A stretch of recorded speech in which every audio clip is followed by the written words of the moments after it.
Hello, my name is Dinica. I'm here to talk about some questions that our patients are asking, and I would like to ask Dr. Garbacea all those questions. Hello. Hi, Dr. Dinica. My pleasure. I'm very happy to be here and answer the questions and the concerns our patients present with. Very good. The topic will be the full mouth reconstructions, and my first question will be the dental concerns. So, what are the most common dental concerns that full mouth reconstruction can address? Well, absolutely. We have a lot of patients coming in with dental concerns and full mouth rehabilitation. So, for example, natural teeth. Natural teeth can present with severe decay. Natural teeth can be worn, and that is chemical erosion or abfractions or attrition. So patients are clenching, grinding their teeth, but they also have acid reflux. So that's how we encounter tooth wear. On the other hand, periodontal disease. So periodontal disease or gum disease, it's a major factor for tooth loss. Just to summarize a couple of major causes of tooth loss. On the other hand, dental implants are a very good tool and a very good solution to replace of missing teeth. And majority of the time, we combine saving natural teeth and placing dental implants. Yeah. Most of the time. Unless we have a terminal dentition patient. So we have edentulous patients that are wearing dentures, or we have a terminal dentition where there was neglect due to different medical situations. And we understand that there was nothing possible to save. And then we go the route of edentulism and placing prosthesis assisted by dental implants or completely supported by dental implants. I have another question. This is a functional concern of our patients. How does full mouth reconstruction improve issues like speaking, chewing, or even, eating? Of course, yeah. Our patients presenting with speech concerns, inability of chewing and masticating their food, that means we do have a lot of missing teeth, or they're wearing removable prosthesis, partial dentures, missing posterior support, which means we don't have molars, either on upper or lower arch or both. So in those situations, we evaluate how much bone there is available to place dental implants. At that time, when they're struggling to chew food, struggling to actually fragment food, we do see that they're utilizing their front teeth to bite and chew and do all other functions that the posterior teeth should take care of. So then we recommend replacing the posterior teeth with dental implants. Speech concerns are also very common, especially denture patients. If the tooth is placed in the wrong position, if the dentures are fabricated and they are in the way of speech, they're in the way of tongue movement, sometimes it's constricting the tongue space. Patients are unable to speak, then we identify those situations. So usually we consider that the tooth has to be placed, a replacement tooth, an artificial tooth, a denture tooth, has to be placed in the most neutral zone an agreement between the lips, the tongue, and the cheeks. Once we find out where is the most neutral, most comfortable position, and we fabricate new dentures, patients are able to masticate and to speak better.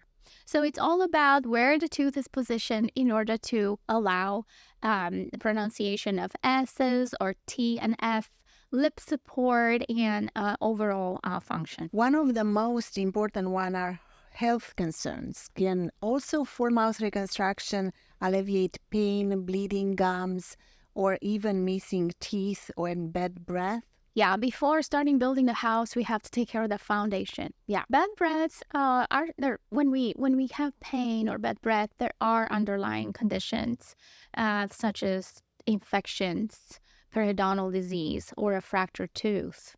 And we have to identify and address that, eliminate infection, dental decay, or fractured teeth before we are even planning a full mouth rehabilitation.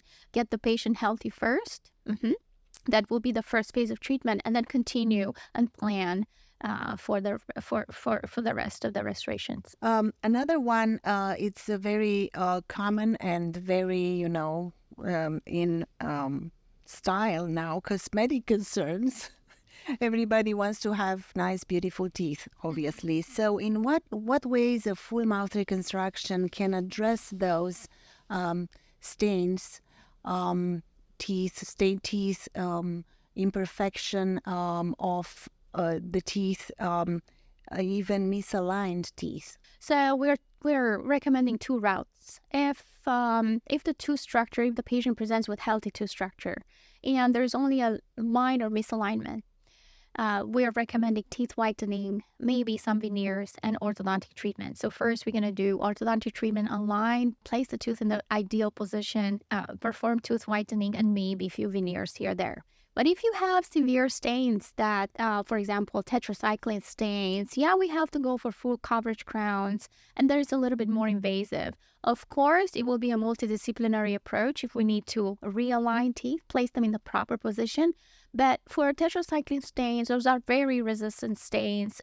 Teeth bleaching are not usually the recommended route. So then we place opaque crowns and we rehabilitate it. Treatment involvement. What specific treatment are commonly involved in a full mouth reconstruction, doctor? We want to make sure that the foundation is solid. So if we have periodontal disease, we have to treat that. If we have severe decay, if we have infections, we have to clear the infections first. Then we are doing a plan. In prosthodontics, we start with the final plan in mind. So we want to understand what are the patient's desires, what is the final destination, where we want to end, what do we want to achieve. And then from there, we start planning. And how there's several steps. Full mouth rehabilitation involves preliminary diagnostics. We are designing a digital wax pattern or even a physical wax pattern. So we are presenting our patients with an ideal tooth position, with an ideal contour of the crowns. Okay. Of course, first phase involves eliminating the disease, the presence of disease. Okay, and once we have a plan, then we are developing provisional crowns, and then we are slowly moving towards the final restorations. In our practice, we use a lot the CAMRA protocol to evaluate every single patient and to specifically design their treatment plan. How would you explain to them simply what does it what are the benefits? What are the benefits, and yeah. Why do we do that, and why are we so insisting on that and trying to prevent as much as possible tooth decay, periodontal disease? Yeah, absolutely. So in the beginning, we want to qualify the patient. Is he as low risk for decay, an average risk, or high risk for decay? We would not want to put crowns and rehabilitate a patient without categorize the risk of future decay. We want to make sure that we are rehabilitating the patient for long term. For this particular reason, we implement a structure, a maintenance structure. We make sure that bacterial count drops, so we remove all the bacteria that we can. We place the patient in fluoride treatment, or we assure that the tooth structure is going to be hard and reinforced. We make sure that the patient does not have an acidic environment, so their saliva has a normal pH, and try to maintain that pH throughout the treatment, because it's just going to be so sad to see a patient undergoing through all this work and rehabilitation, and then the decay and the presence of the ecosystem and the environment intraoral, it's working against them. What's the if you want the difference in between dental implants and dentures? How are those differences used in those two appliances? And how would you determine the best option for each patient? Well, I understand. This is a broad question.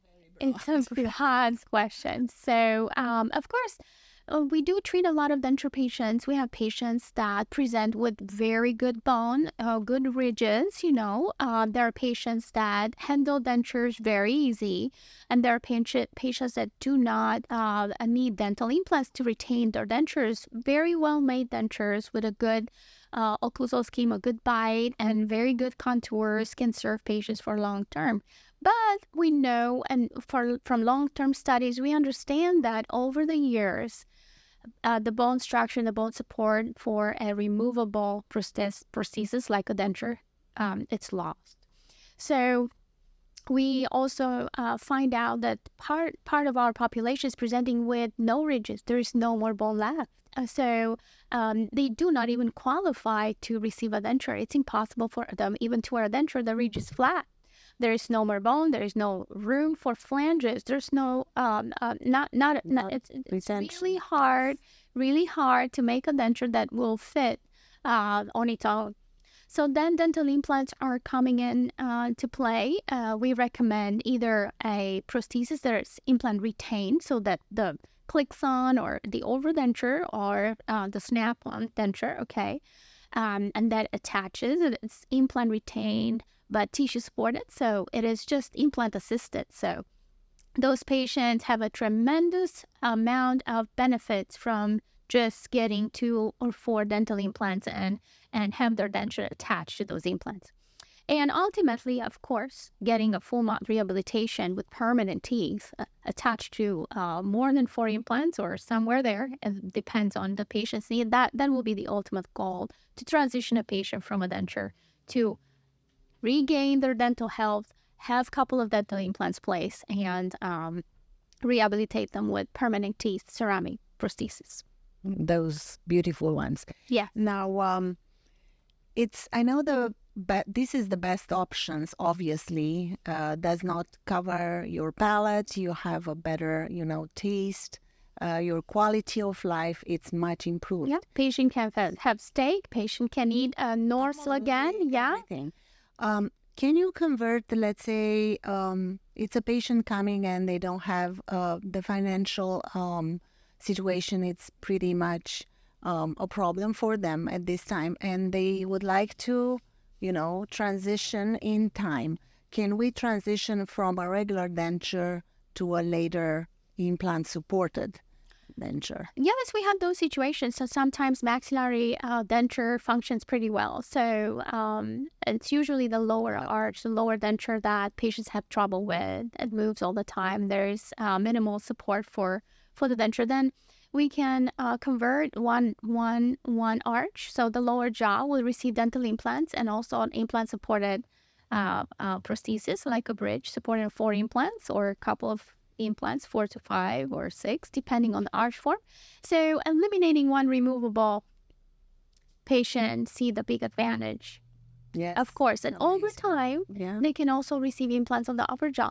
So that's how we can transition a patient from slowly from a complete improving improving the quality of life, improving chewability. Another question that is pretty much asked is health requirements for implants. A lot of patients are still afraid of getting implants. They think they do not qualify for that. So what health consideration need to be taken into account for someone considering dental implants?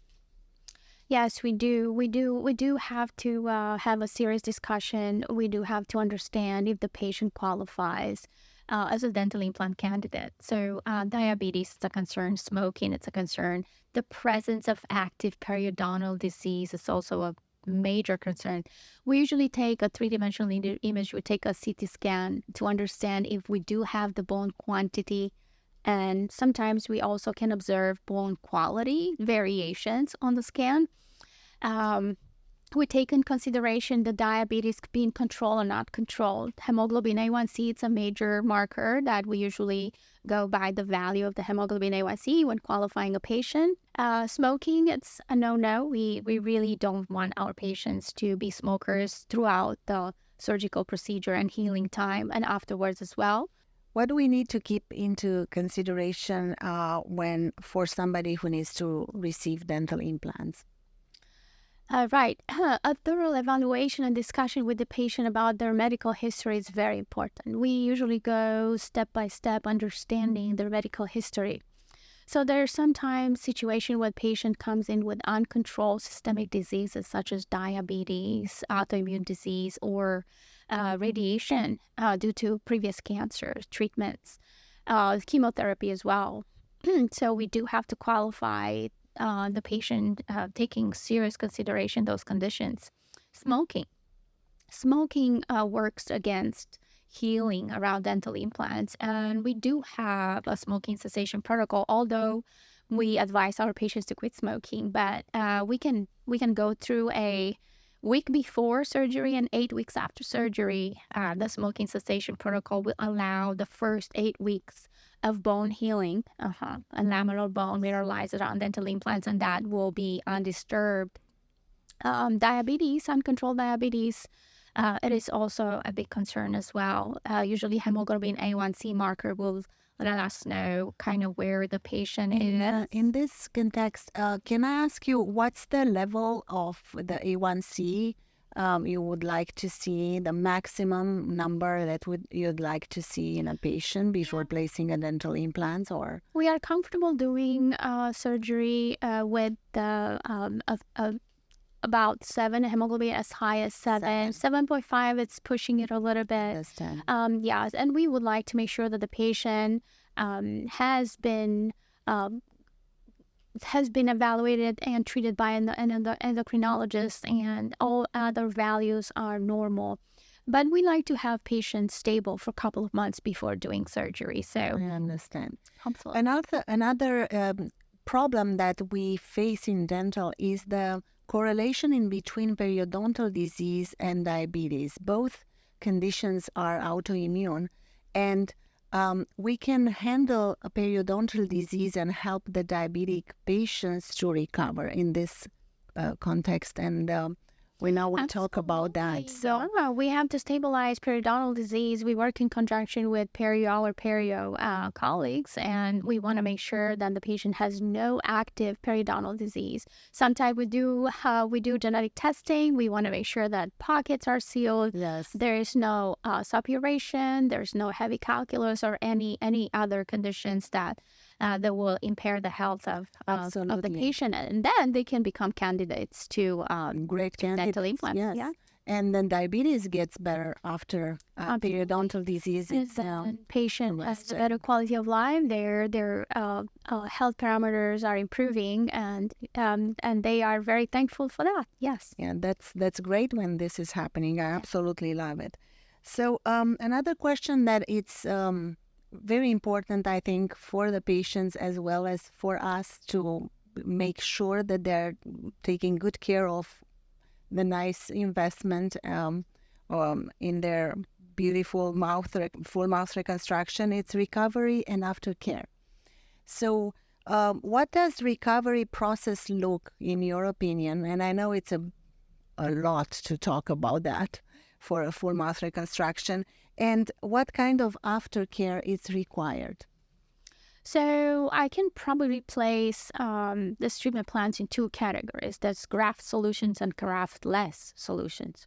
So when we are planning for sinus grafts or block grafts or guided bone regenerations, a lot of grafting to rebuild the bone, that it's a longer recovery. And the treatment length, it's much longer. It adds maybe a year or 2 to the whole length of treatment. Graftless solution became a lot more popular. So surgeons are looking for the best available bone. They go to the pterygoid plates or zygomatic bone, transnasal, although those are very complex situations where we are looking for the best available or remaining bone without grafting. Okay. Sometimes we do have severe limitations, and there is literally no native bone left for placing the implants. So it's a broad question. What is the recovery? If it's a straightforward dental implant surgeries don't really bring a lot of pain or discomfort. In about a week, the patient can go back to their normal function. Of course, following the medication protocol and the antibacterial rinse that we recommend. And what is the care, the aftercare that we need to address, and they need to, depending of what they have? Yeah. Well, the way we like to proceed in those situations, we always make a provisional or a temporary crown or a temporary bridge on implants or a temporary full arch prototype, we call it. And during this time, while the patient is wearing a temporary crown or prosthesis, we are educating our patients and allow them to learn about different tools or different methods of caring for those dental implant crowns, right? So we're training them, we're building them trust, and we are allowing them to experience how to take care of the dental implants. So restoration. So when we are done with all this and the final restorations are in place, we have very, very good results long term. Although recall period could be depending between 3 months and 6 months. So we still want to see our patients for regular maintenance, periodontal maintenance, and regular cleanings. Full arch prosthesis, we take them, we remove them, we unscrew the screw retain full arch prosthesis, we clean the prosthesis, and couple of years, usually every 4 or 5 years, we do that if it's necessary. Our elderly patients, when they are not able to clean very well, and then when they need assisted living help for hygiene or different other procedures, we bring them more often. We bring them in more often. But otherwise, I would say once a year or 6 months.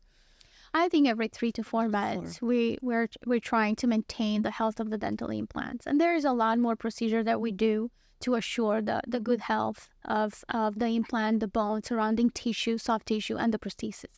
Now, other questions that obviously our patients are asking, it's the long-term outcome. They want to know for how long they will have those implants and crowns, and most of them, they think it's going to be forever, but this comes with a lot of maintenance, as we know. The question is what are the long-term benefits and consideration for patients that are going for a full mouth reconstruction? Well, absolutely. With very good maintenance, with very good design of their bite, longevity of those restorations well assured. For a tooth-supported full mouth rehabilitation, we want to make sure that the bite, that the stability of their bite is accomplished and it's maintained with the usage of an occlusal guard, an occlusal night guard, a bite guard. Yeah, we want all of our patients to protect those restorations and the hard work they've been through. The same with the implant restorations. We usually, as we nurture them through all this process, they know and they understand the importance of wearing an occlusal guard. Heavy bite forces or heavy, habits or usage or different type of hard food particles. It's very important to maintain a good understanding that a controlled diet, a good maintenance of hygiene will assure longevity. We want to think that once we build a full mouth rehabilitation, we give between 10 to 20 years longevity for those restorations.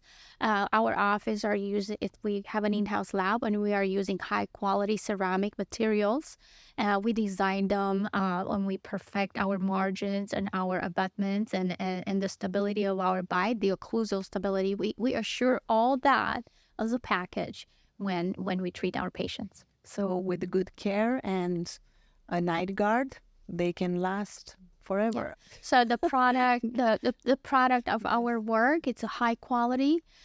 We assure maintenance throughout the years, and we educate them, and then we would like them to protect the restorations with a night guard. Yeah, so that's absolutely true. Yeah. Excellent.